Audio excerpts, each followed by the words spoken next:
Hi, and welcome to At the Sharp End, the weekly business innovation show where we believe every business can be profitable. In today's episode, How to Run a Brainstorming Session, I've got Khemeia's Head of Digital Marketing, Haroon Rashid. Welcome, Haroon. How's it going, Ian? Nice to be here. Yeah, very good, thank you.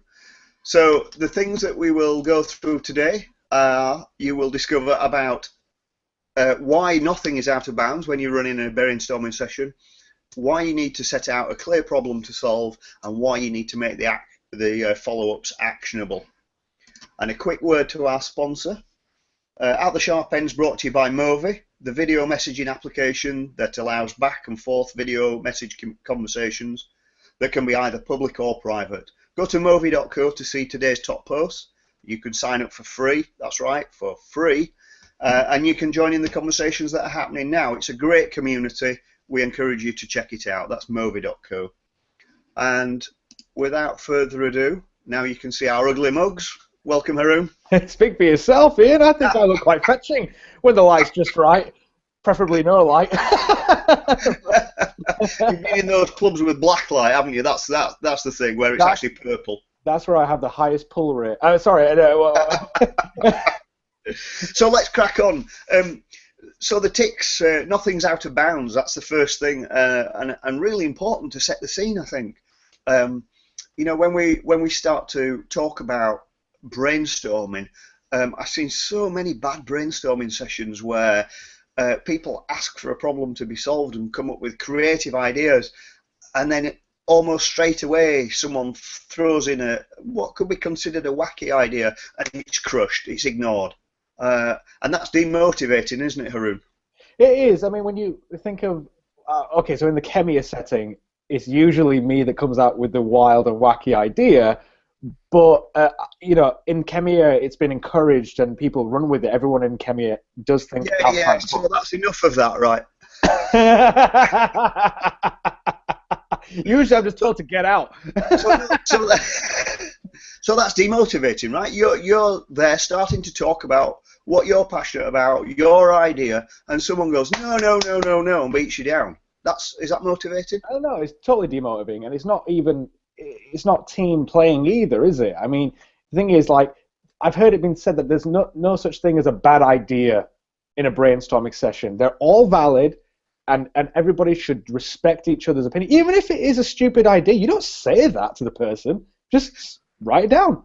Well, you know, in the long term as well, it might not address the problem being solved, but it might actually lead to something else that's innovative within your idea. So nothing's out of bounds. And if you go into a session and set that ground rule with everybody, then you're going to have a much more productive session in general.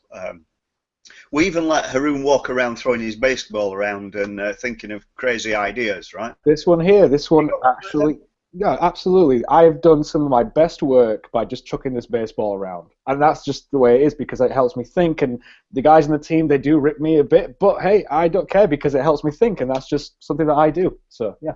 You know, stress balls used to be big in the 90s and the early 2000s. And people would walk around pumping stress balls. And actually some of the climbing friends that I've got would use the hand strengtheners in meetings as well, just to help stimulate you doing something else. Yeah. It's a bit of a disconnect from the problem you're posing, the problem you're working on, and it's actually quite useful. It's quite interesting. Absolutely. So, I mean, move around. Yeah. I'm saying, like, not even just ideas may be crazy. The way that you do things. If people like we've talked about last week, you know, if you want to throw a ball around, sometimes I just get up and I start playing guitar and I just start singing, much to the chagrin of everyone else in the team. But it helps me think, and if it works for you, just go and do it. Well, your singing is getting better, I have to say. You probably could get that. You probably could get that record deal now. Well, the thing is, my gangster rap career is going to start now. You're going to see this whole. So the next thing about brainstorming is to set a clear problem to solve, right? So, you know, without a clear, defined problem to work on, you're not going to get clear, focused ideas. So very useful to do that. Doesn't matter how you do it. It's useful to make it visible to everybody so everybody knows what it is you're working on and what the type of outcome you're trying to get is. So it could be business process improvement, it could be a new idea, it could be innovation, it could be a whole bunch of stuff. But if it's up there in bright lights for people to see, I don't mean bright lights, but write it on a whiteboard, a flip chart, or something so that it's visible for the entire session, just helps you keep people on track. So what do you think, Haroon? Visualizing your problem. I hate it when you go to a meeting and there's no clear agenda and no one knows what we're there for.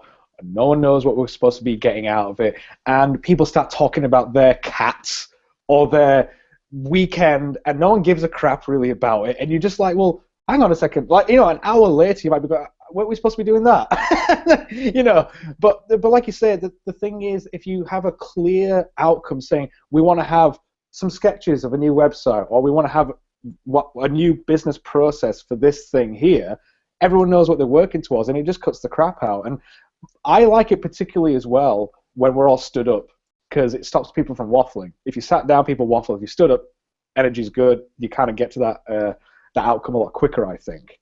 Better stand up right now. Yeah. So great points. Another part of that is actually to set a time aside, so a clear amount of time. And it doesn't mean that you have to fill the entire time, right? If you've done in 10 minutes and you set 30 minutes aside, you've done. Get on with something else. Yeah. So, and finally, you know, once you've got all these great ideas and you've filtered them down and you've figured out the 2 or 3 things that you're going to do, what should we do about that, Haroon? We've got those 2 or 3 things. You got to action them. You got to give someone the responsibility of note taking and make sure they action them. But like you said, I mean, the one thing that Khemeia finds really useful, like Ian said, you know, most people are visual. We tend to draw a lot of things down or write things down on a flip chart. So what we'll do is we'll just take a picture of it, and then we'll put that in a shared app like Evernote or maybe Google Drive, or email it around so everyone's got that there. But then you've got to give someone the responsibility of actioning the items, and then set deadlines as well. So when are you going to have that thing done? When are you going to... Absolutely. Yeah. So be sure to catch Haroon's Hangout, the internationally featured show, making digital marketing simple, straightforward and fun. It's on a Wednesday at 10 a.m. with our head of digital marketing, our very own Haroon Rashid, who's on the show today. So making those items actionable, actions itemable. Could be either of those things, right? So making those items actionable. Crucially important if you're going to drive your business forward. Time limit them, write them down, make someone responsible for them, and make sure that they happen and that the follow-up meetings happen. Yeah. We've been in so many situations with clients where there's a great list of things to do, and actually we go back a week later or a fortnight later and nothing's been done, and it's because tasks haven't been assigned and they're not followed up on a general basis. So people then get into their daily routine and forget about what's going on, and unfortunately that stops you driving your business forward. So in our world, Haroon, we have regular sessions, don't we, where we're talking about new items, we're trying to fit them into what we're doing, and then making sure that we follow up on them. Totally. Another good thing is to start implementing things on a smaller scale and then start to build it up. A lot of what Ian talks about on this show is about building a scalable model. So start off small and then start to ramp it up over time. That just does require you to have responsibility and accountability with actioning those items. Absolutely. So I was just going to share the ticks again. Just to recap, so nothing is out of bounds. Set a clear problem to solve and make sure all the follow-ups are actionable and that you do follow them up. If you do those things, you'll be in a very good position to make your brainstorming sessions a whole lot more productive. So that's pretty much it for today's show. In next week's episode, which is episode 32, blimey, these are going by quick. Wow. We're going to be talking about. I'm going to be talking with John Stevenson, who's our head of business insights, about what Jeff Bezos can teach you about innovation. For those of you who don't know, Jeff Bezos is the head of Amazon, and Amazon is a very innovative company. So make sure you don't miss that. You can either subscribe to it on the blog or on the YouTube channel. So please tune in and see that. Okay, that's it for this week. Thanks a lot and bye. And thanks a lot, Haroon. Thanks a lot, guys. See you next time. Okay, bye.